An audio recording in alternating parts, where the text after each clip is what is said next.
네, 오늘 짱 랭킹 5 시작해 보도록 하겠습니다. 오늘도 키워드 놓고 전략 아이디어 이분들과 함께 짜보도록 하죠. IS의 김태성 본부장, 이지스타 이지은 대표 나와주셨습니다. 두 분 어서 오십시오. 안녕하세요. 자, 오늘도 이 자리에서 해야 될 이야기들이 많습니다. 특히 큰 틀에서는 미묘한 전략 변화를 취해야 되는 건지 그 고민도 함께 녹여보도록 하죠. 첫 번째 키워드 먼저 열어보겠습니다. 가장 높은 곳에 있는 키워드 제약 바이오입니다. 글로벌 학회 축 있습니다. 지금도 진행 중인 이벤트들도 상당하고요. 그러면서 오늘 수급적으로 강하게 움직이는 종목군들이 많은데 이러한 흐름들 연속적으로 기대할 수 있을지 여기에 우리는 힘을 줘야 될지 이 부분부터 조명해 보도록 하겠습니다. 김태성 본부장님과 이야기를 해볼게요. 오늘 가장 강한 종목 한다면 제약 바이오 쪽에 많이 나오고는 있습니다. 다만 제가 이 질문 최근에도 몇 번이나 드렸던 것 같아요. 오늘 강합니다. 본격적으로 이렇게 제약 바이오에 봄이 온 걸까요? 이렇게 온기가 강화될까요? 이 부분일 것 같아요. 특히 학회 이벤트가 많으니까요. 연속성까지 기대해 볼 수 있을지 이 질문부터 드려볼게요. 사실 제약바이오의 봄은 진작에 왔었고요. 네. 학회에 대한 모멘텀이라기보단 기술 수출이라든지 실적을 기반으로 올라갈 수 있었던 시기도 분명히 존재했었습니다. 그런데 시장의 어떤 좀 이상 신호들, 그러니까 이상 신호라 그래서 나쁜 게 아니라 삼성전자와 SK하이닉스의 어떤 수급 쏠림 현상이 우리가 생각한 것보다 너무 과하게 나타나다 보니 제약바이오주를 가지고 있으셨던 분들조차 제약바이오의 비중을 줄이고 반도체 IT, 테크주, 기술주들로 최근에 많이 좀 쏠렸던 상황인 것 같아요. 그러다 보니 나타났었던 격차였는데 오늘 이렇게 또 제약바이오가 다시 이제 꿈틀꿈틀 되는 걸 보니 삼성전자와 SK하이닉스가 반대로 차익 매도 물량이 또 강하게 나오는 그런 현상들이 나타나죠. 그래서 단순히 학회 때문이라기보단 저는 수급 쏠림 됐었던 부분에 따른 정상화 과정으로 좀 보셔야 된다는 생각이 들어서요. 이러한 흐름들은 계속적으로 좀 나타날 가능성이 높다 이렇게 좀 보시면 될 것 같은데 물론 비정상의 정상화로 가는 과정 중에 오늘 HLB처럼 뉴스가 쏟아지는 쪽으로 또 수급 쏠림 현상이 나타날 수는 있습니다. 하지만 제약바이오 같은 경우에는 학회도 학회 일정이나 저는 두 가지 포커스를 맞춰서 조금은 체크를 해 주셨으면 좋겠습니다. 일단 첫 번째, 최근 2년 내에 아니면 짧게는 1년 내에 기술 수출이라든지 기술 계약 이전에 성공한 기업들 위주로 추리는 게 일단 첫 번째일 것 같고요. 두 번째로는 만약 임상 파이프라인이 아니다라고 하면 적어도 지난 2분기와 3분기의 실적이 잘 나온 기업들 위주로 저는 주목하셔야 된다. 그렇지 않다면 주가 올라감에 있어서 사실 여러 가지 기대감, 성장성 붙일 말들은 많지만 조정이 나올 때 그 조정을 버텨낼 만한 명분이 지금 뚜렷하게 없는 상황이라서 저는 제약바이오에 대한 섹터 전체 연속성은 충분히 나올 가능성이 높지만 개인 투자자분들이 그 안에서 종목을 고를 때 명확한 기준을 잡고 고르셔야 저는 최대한 리스크를 좀 줄일 수 있지 않겠는가라는 의견 드려보도록 하겠습니다. 실적, 기술 수출 이런 키워드 종목 선별 주의해야 된다라는 이야기 해주셨습니다. 이 부분 조금 더 깊게 이야기를 하긴 해야겠는데 그 전에 그러면 수급 이야기 한 번만 더 본부장님 체크하고 넘어갈게요. 수급 쏠림 가속화라는 측면은 어떻게 봐야 돼요? 그런 의미에서는 오늘 HLB 이야기를 해야 될 것 같은데 상한가 풀리지 않은 종목들도 꽤 되고요. 그리고 HLB 음봉 전환이긴 하지만 여전히 두 자릿대 강세거든요. 글로벌 자산 운용사 2천억 원 투자 유치 창사 이래 처음이다. 이게 헤드라인입니다. 이 영향은 어떻게 변수적인 측면으로 우리가 봐야 되는 건지 지금은 어떻게 우리는 파악을 해야 되는 겁니까? 근데 사실 저도 금액을 들었을 때 좀 놀랐었거든요. 네. 지금 시가총액 기준으로 HLB 본주가 지금 7조 2천억인데 지금 그 외 계열사들의 시가총액을 보면 HLB 본주 대비 시가총액이 굉장히 적습니다. 그들의 시총과 거의 맞먹는 투자 금액을 유치했다. LMR이라는 곳에서 이제 투자 유치를 했다는 뉴스 때문에 돌아가면서 지금 시세가 나오고 있긴 한데 저는 용기 있으신 분들은 쫓아가도 되겠지만 그렇지 않다면 약간은 확인을 하고 가야 되는 경계감은 조금은 세우시는 게 맞지 않을까라는 의견. 그리고 HLB가 오늘 굉장히 강하게 움직이지만 HLB와 HLB 그룹사를 제외하고라도 볼만한 제약 바이오주들이 많기 때문에 너무 공격적인 스탠스를 취하실 분들이 아니라면 이쪽을 바라보시는 것보다는 다른 쪽을 바라봐도 충분히 기회의 요인은 잡을 수 있겠다 이렇게 설명드리겠습니다. 그럼 기회 요인들 조금 더 찾아보도록 하죠. 이재은 대표님과 학회에 조금 더 집중해서 이야기해볼까 합니다. 여러 가지가 있지만 먼저 비만 키워드 이야기부터 해볼까 합니다. 미국에서 비만 학회 이제 열려서 진행이 될 텐데 더욱더 주목을 받을까요? 비만 쪽의 뉴스는 계속 나오더라고요. D&D 파마텍이 특히 자사치료제 전임상 결과 발표한다라고 하는데 여기서 촉발될 수 있는 모멘텀 기대할 만하다라고 보시는지 궁금합니다. 네, 저는 충분히 기대할 만하다라고 생각을 하고 있는데 오늘만 본다 하더라도 뭐 올릭스도 그렇고 거의 다 비만 치료제 관련주들이 시세가 좀 강하게 나타나고 있는데 이런 부분들은 이번 일라이 릴리의 실적 발표에도 우리가 비만 치료제 수요가 굉장히 좀 더욱더 확장 국면에 있다라는 것을 확인을 할 수가 있었고 지금 화이자랑 노보노디스크가 메세라 인수를 두고 굉장히 좀 싸우고 있는 그런 가운데 그 이유도 결국 포기할 수 없는 시장이기 때문이라고 생각을 하는데요. 화이자 입장에서 그동안 계속해서 치료제를 개발을 했지만 번번이 실패를 했고 지금 일라이 릴리의 마운자로가 워낙 또 잘 올라오고 있다 보니까 이에 따라서 위고비가 위축될 수 있는 부분들도 굉장히 걱정을 하고 있고 시장 자체가 커지는 시장이기 때문에 이런 부분에 있어서 굉장히 공격적으로 메세라를 인수하기 위한 움직임이 나오고 있다라고 판단을 하고 있습니다. 일라이 릴리도 지금 이번에 네덜란드의 경구용 비만 치료제 공장을 이제 투자를 한다라는 이야기가 나온 만큼 지금 글로벌 제약사들도 이 비만 치료제 시장을 선점하기 위해서 더 앞으로 이제 경구용 치료제 그 이상 치료제 시장까지도 선점하기 위한 움직임이 나오고 있고 계속해서 따라 나오는 이야기들은 지금 적응증 확대에 대한 이야기도 나오는 것 같아요. 얼마 전에 또 알츠하이머 관련돼서도 좀 긍정적인 부분으로 적응증까지 확대가 된다는 이슈도 나왔는데 이런 비만 치료제 시장에서 촉발된 적응증 확대에 대한 모멘텀까지 가져간다라고 했을 때는 비만 치료제 관련된 종목군들은 지금 뭐 추격 매수는 좀 부담스러울 수는 있겠지만 이 치료제 관련된 종목군들에 대한 좀 긍정적인 시각 자체는 여전히 유지할 수 있다라고 생각이 들어서 뭐 학회 일정도 일정이지만 지금 전 세계적으로 비만 치료 수요가 올라가고 있고 지금 글로벌 제약사들도 이쪽 약을 개발하기 위해서 굉장히 좀 긴박하게 돌아가고 있는 상황은 분명히 이 시장성에 대해서 긍정적이라고 평가하기 때문이다. 이 부분이 가장 중요한 포인트가 아닐까라고 생각을 하고 있습니다. 비만 좀 정리를 해주셨고 모멘텀이 있긴 하지만 추격 매수할 자리는 아니다라는 이야기를 해주셨는데 비만과 함께 또 다른 기술 수출에 대한 기대감을 아는 게 바로 ADC 플랫폼 쪽이잖아요. 특히 이 종목 같은 경우는 대장주격 종목으로 수급, 영양, 전반적인 분위기를 좌지우지한다라는 점까지 다르기도 합니다. 월드 ADC 참가하는 기업 중에도 상당히 많은데 비만이 좀 부담이라면 ADC 쪽의 플랫폼주의 매력은 지금 자리도 괜찮은지 궁금합니다.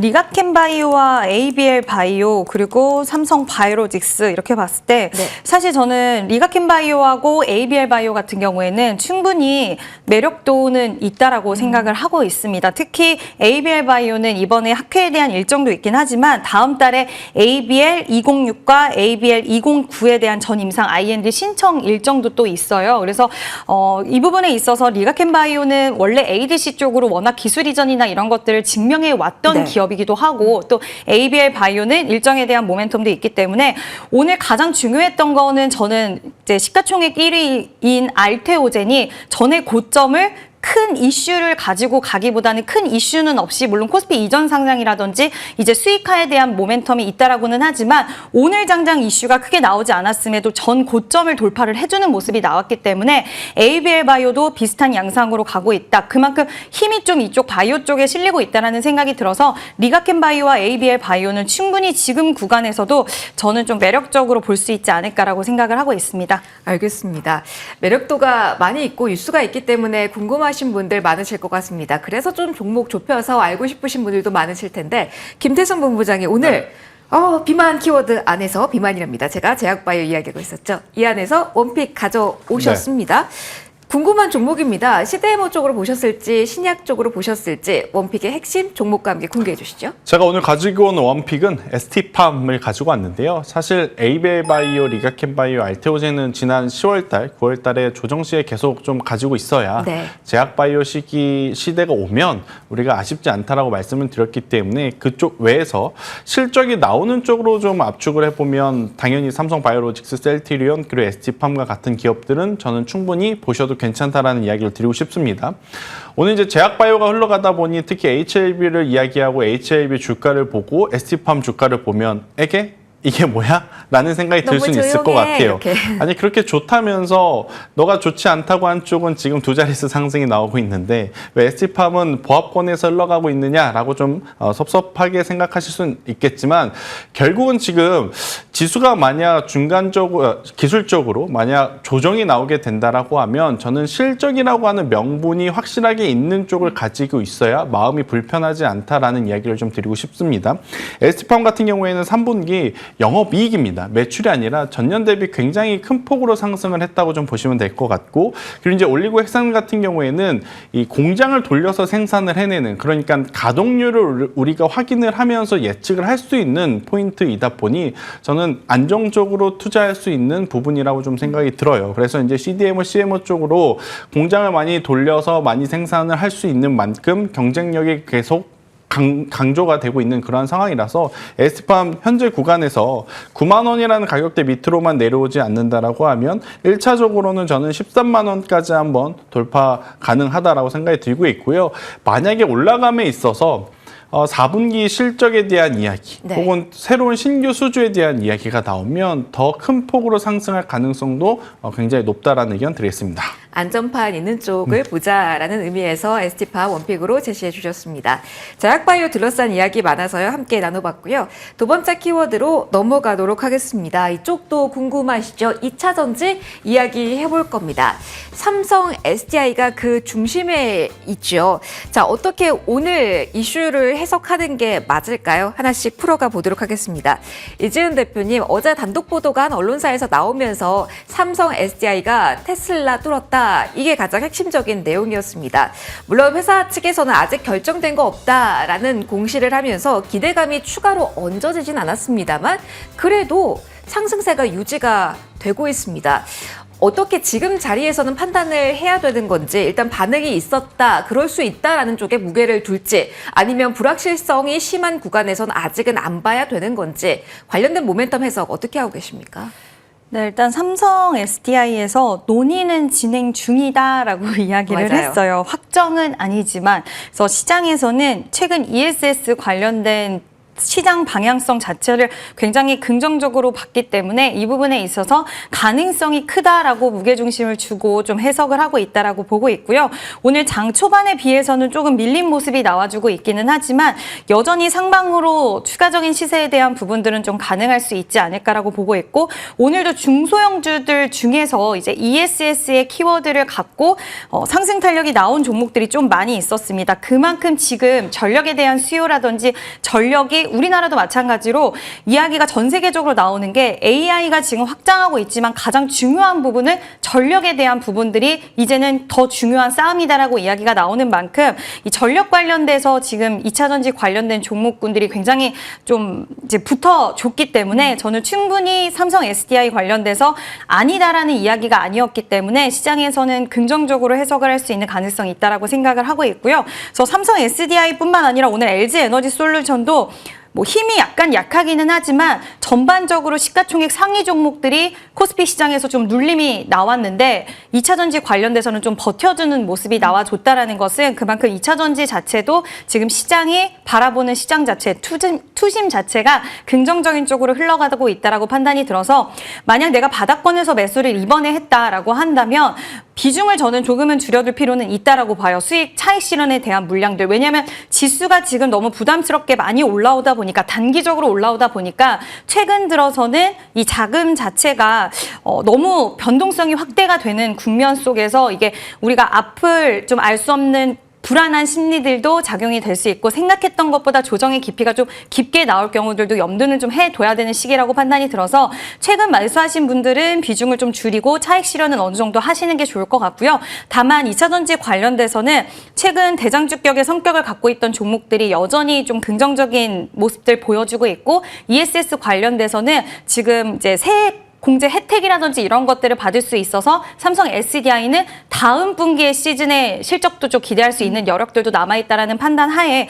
저는 셀 업체들 긍정적인 시각 아직은 유지해도 좋지 않을까라는 의견 드려보도록 하겠습니다. 셀 쪽에 한해서는 그래도 긍정적인 시각을 가져도 된다라는 아이디어 이야기해 주셨습니다. 그러면 실적과 함께 소재 쪽도 볼까요? 여기도 역시 ESS 키워드는 끌고 가는데요.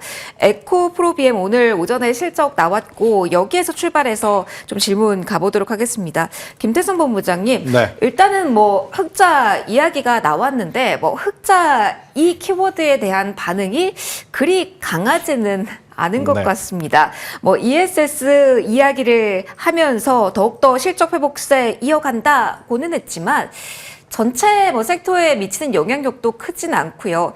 어떻게 봐야 돼요? 흑자만으로만 시장에 반응할 수 있는 상단은 여기까지라고 냉철하게 봐야 되는 걸까요? 그러니까 이게 흑자로 전환되는 방법도 여러 가지가 있는데 네. 어떻게 보면 주가는 미래에도 잘 팔릴 거냐, 미래에도 돈을 잘 벌 거냐, 그러면 현재 가지고 있는 재고 자산에 대한 가치 아니면 수요에 대한 부분들이 늘어나야 되거든요. 그런데 이제 에코프로라든지 에코프로비엠 우리나라 2차전지 소재주들 같은 경우에는 가지고 있었던 재고 자산이 좀 줄어들므로 인한 재무제표의 개선이기 때문에 앞단에서 이제 수요가 폭발적으로 늘어나서 발생이 되는 성장이라고 보기에는 다소 어려움들이 있죠.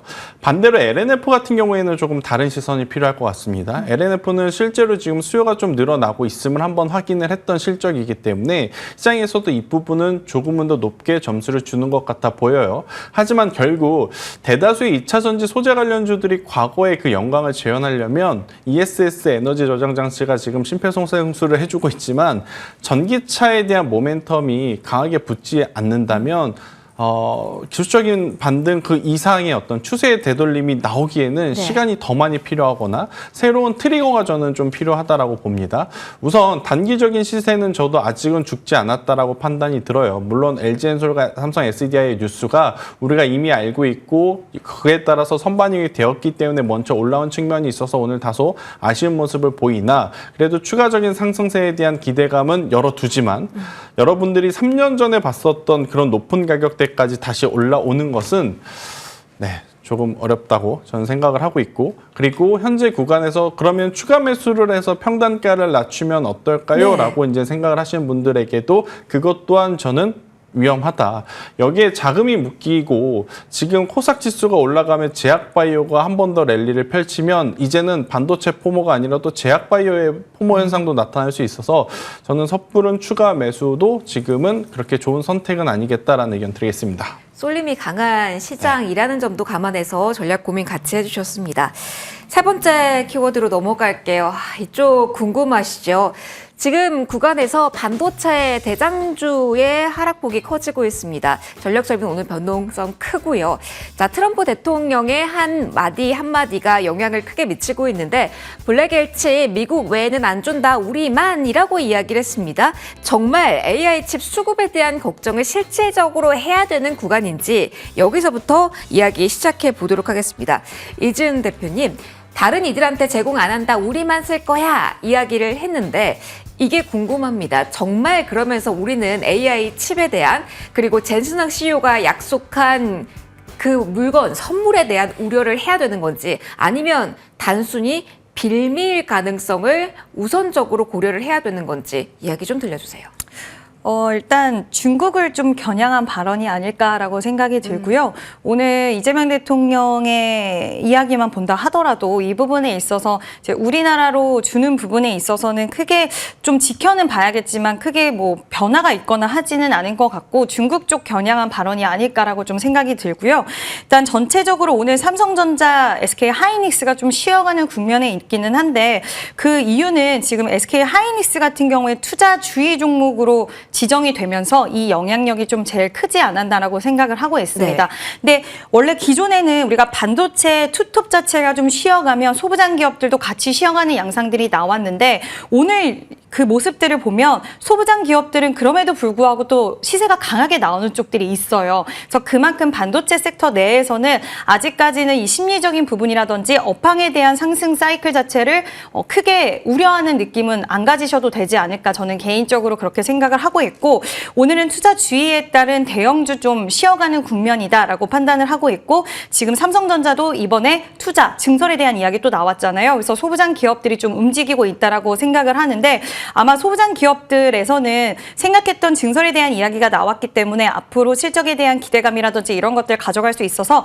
가파르게 올라갔던 투톱이 쉬어가는 그 구간을 소부장 기업들이 시세로 채워준다라고 한다면 저는 크게 반도체 쪽에 대한 상승에 대한 부분들은 아직까지는 훼손이 되지는 않았다라고 생각이 들어서 그만큼 우리가 왜 보통 섹터의 힘의 크기라고 하잖아요. 조정이 나왔을 때 그걸 받쳐주는 수급이 얼마나 빠르게 들어오냐도 중요하다라고 생각하는데 오늘은 소부장 쪽이 그거를 받쳐주고 있기 때문에 큰 틀에서 봤을 때 뭐 트럼프 발언이라든지 이런 부분들 아직은 우리가 이제 반도체 팔아야 되나라는 시기로 생각하기에는 좀 이를 수 있다라고 저는 생각하고 있습니다. 그럼 전략적으로 봤을 때 하나 궁금한 점이 SK 하이닉스가 투자 주의 종목으로 지정된 영향이 크다고 대표님 이야기를 해주셨잖아요. 그러면서 지금 SK 하이닉스가 흔들리는 구간을 대형주가 흔들리는 구간을 매수로 활용을 해야 될지 아니면 SK 하이닉스가 투자 주의 종목으로 지정되면서 소부장이 간다라고 이야기를 해주셨잖아요. 오히려 지금은 소부장을 공략할 때인지 어떤 전략이 지금은 선택지에 있다면 선택하시겠어요? 만약에 종목이 반도체 관련돼서 하나도 없다라고 하신다면 저는 사실 지금 이 구간에서 SK 하이닉스와 삼성전자를 좀 강력하게 말하는 것도 부담이 되긴 하지만 분할 매수 관점으로 대형주와 소부장 기업들 좀 같이 가져가는 구간도 저는 괜찮다라고 보는데 우리가 이제 상승세가 나오면 내가 너무 사고 싶었던 종목인데 시세가 나와서 아깝다 못 사지만 그럼 빠졌을 때 사야지 기다리고 있어요. 근데 막상 빠지면 그 매력도가 확 반감이 되면서 왠지 사면 안 될 것 같다라는 생각이 많이 드는 게 투자할 때 심리라고 생각을 하는데 지금 사이클적인 부분이라든지 이런 것들로 봤을 때 뭐 하나 저는 크게 훼손된 부분은 없다라고 판단을 하고 있어서 밸류체인 관련된 기업들 뭐 예를 들어서 심텍이라든지 샘CNS, 유진테크, 펨트로 뭐 이런 기업들도 저는 매력 있게 최근에 보고 있거든요. 소부장 기업들과 대형주의 같이 나는 반도체 쪽을 좀 유망하게 생각하신다라고 한다면 양쪽을 다 가져가시는 전략도 충분히 가능하지 않을까라는 의견 드려보도록 하겠습니다. 선택지를 딱 하나만 꼽기는 어렵지만 그래도 기회를 노려서 반도체에 대한 비중은 확보할 필요가 있다라는 의견 전해주신 겁니다. 그러면 크게 전망은 변한 게 없는데 주가의 변동성이 있을 때 살까 말까 고민되시는 반도체 말고 또 다른 섹터가 있습니다. 전력설비 이야기로 이어가 보도록 할게요. 효성중공업이 현재 구간에서 2% 정도 내립니다. 김태순 본부장님, 네. 뭐 그동안 오른 거에 비하면 살짝 조정이긴 합니다만 10월 20일부터 단 하루 보합 정도에서 마감된 것 제외하면 연일 성큼 올라온 게 효성중공업이고 변압기 대장주들의 시세입니다. 활용을 할 수 있는 자리일까요? 오늘부터가 기회 요인이 될 수 있을지 전망이 변함없다면 괜찮은지 전략 공유 부탁드립니다. 사실 이제 변압기를 보려면 효성중공업도 봐야 되지만 저는 HD현대 일렉트릭을 더 중요하게 보거든요. 한 2주 전에 이제 70만 원이었을 때 제가 어떤 이야기를 드렸냐면 쭉 가지고 가셔라. 80만 맞아요. 원도 금방 올 수 있겠다. 그런데 80만 원이 아니라 벌써 100만 원이라는 황제주를 오늘 한번 찍었죠. 저는 그렇기 때문에 나오는 차익 매도 물량이라고 보여집니다. 효성중공업은 이제 200만 원이 훌쩍 넘어섰고 다들 이제 시선은 HD현대 일렉트릭도 이렇게 되면 황제주는 한번 볼 수 있겠다 싶었는데 네. 오늘 오전에 100만 원이 넘어가고 대량으로 지금 바스켓 매도가 좀 나타난 상황이거든요. 이만큼 올랐으면 이 정도의 조정은 저는 좀 가볍게 넘기시는 것도 투자하는 심리 관리 차원에서 필요하다는 생각이 듭니다. 물론 고점에 가지고 계신 분들 같은 경우에는 오늘의 조정 이 3%에서 4%의 조정도 좀 뼈아프게 다가올 수는 있지만 그들이 최근까지 보여준 상승폭 기준으로 보면 이건 뭐 조정이라고 말하기도 그렇고 그냥 잠시 쉬어가고 있는 구간이라고 좀 보여질 수는 있겠어요. 하지만 이제 오늘의 또 첫날이라면 네. 뭐 내일도 내일 모레도 추가적인 조정도 좀 나올 수 있기 때문에 기술적으로 저는 조금은 리스크 관리를 하는 게 좀 필요하다 생각이 드는데, 저는 만약에 전력기기를 그동안에 계속 추적하셨던 분들은 이제 기회가 또 오고 있다고 생각이 듭니다. 결국 전력기기는 이게 선택 사항이 아닌 거거든요. 그러니까 필수 사항입니다. GPU를 만드느냐 만들지 않느냐 이걸 떠나서 네. 지금 기본적인 인프라 자체에 대한 교체 시기, 그리고 여기저기서 기술에 대한 투자를 하고 있는데 미국이 만약 인프라 투자를 멈춘다? 그렇게 되면 도태되는 것은 한순간이라고 좀 보여지기 때문에 전력기기 주도 같은 경우에는 저는 기술적으로 21선 이평선이 닿을 땐 그때는 주저 없이 저는 담아내야 된다고 미리 인지를 하고 기다리시는 게 맞지 않을까라는 의견을 드려보도록 하겠습니다. 알겠습니다. 명쾌하게 좀 정리를 해주셨네요. AI 둘러싼 키워드들 정리를 해봤고요. 다음 키워드로 넘어갑니다. 오랜만에 뛰고 있는 쪽이 있어서요. 일단 실적 측면에서 본다면 아직까지 아쉬운 부분이 많은 게 석화 쪽입니다. 롯데케미칼 같은 경우는 흑자 지연될 것이다 라는 이야기도 많이 나오고 있으니까요. 그럼에도 오늘 석화 쪽에서의 강한 흐름이 나타납니다. 정제마진 S-오일 잠시 후에 이야기를 해보고요. 석화 구조조정 이야기를 해야 될지, 실적 아직 더딘데도 오늘 강하게 석유화학 섹터에 빨간불이 들어오는 그 흐름이 궁금합니다. 이재은 대표님, 저희 오늘장에서 구조조정 이야기를 해야 되나요? 아니면 뭐 순환매인가요? 정유적 제외하고 석화만 봤을 때 유독 오늘 지수 대비 선전하는 종목이 많이 보이는 이유, 어디서 찾아야 되는 걸까요?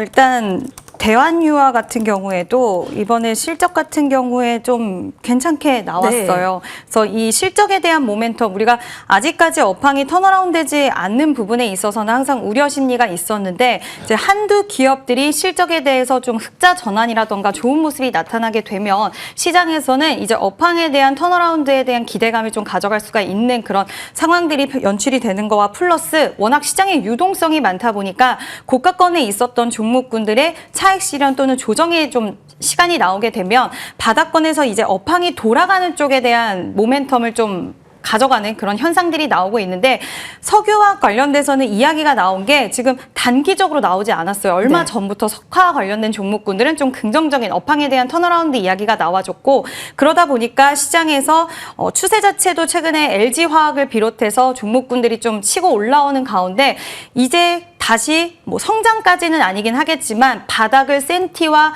많은 것들이 찍었다, 이제는 좀 돌리는 구간이다라는 부분에 투자 매력도가 상당히 올라가지 않았나라고 생각을 하고 있고요.